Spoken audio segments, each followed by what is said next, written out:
Immerse yourself in the profound insights offered by Father Chuck Belmonte as he delves into daily reflections on various gospel passages from the Bible.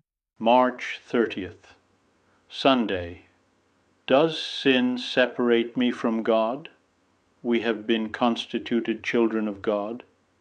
As children, we are also heirs, heirs of God and co-heirs with Jesus Christ. This is a promise of incalculable gains and limitless happiness, which only in heaven will reach its fullness and complete achievement. Until then, we have the possibility of misusing the inheritance. This is what the younger prodigal son did. Like him, we could go away from our Father's house and waste all our wealth. A Christian, as long as he is a pilgrim on earth, can dispose of his life freely. He can choose to be holy, serving in his Father's house, or he can choose to be a sinner, far away from it. The consequences are not similar. Even more, the inclination to sin is in each person. The Vatican II tells us, "What divine revelation makes known to us agrees with our experience. Examining his heart, man finds that he has inclinations toward evil. Man is split within himself.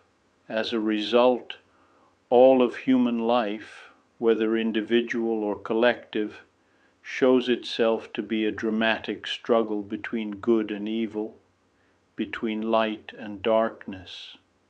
The temptation of grabbing the goods and going away can appear at any moment in life. Mortal sin is the greatest tragedy that can happen to the Christian.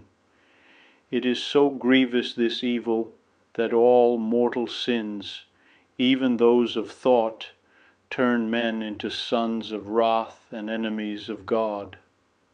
Through sin we lose sanctifying grace, which makes us children of God, remain subject to the devil, and become guilty of eternal damnation.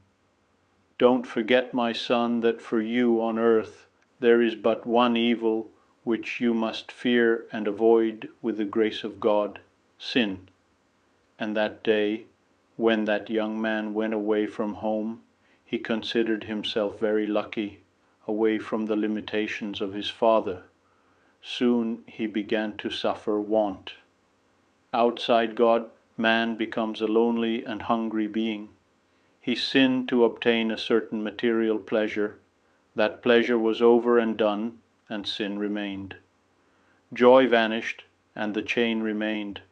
Satisfaction ended shortly, and remorse took over. What a hard slavery! He had to go to tend swine, the most shameful thing for a Jew. But he came to himself. He examined his conscience and acknowledged his sin. This is the beginning of conversion, repentance. When one ignores or justifies his sin, conversion is blocked, and he decided to return to his Father's house. This is what a faithful man does after a big or small fall. When we stumble, we must stand up at once with humility, without blaming others or the environment.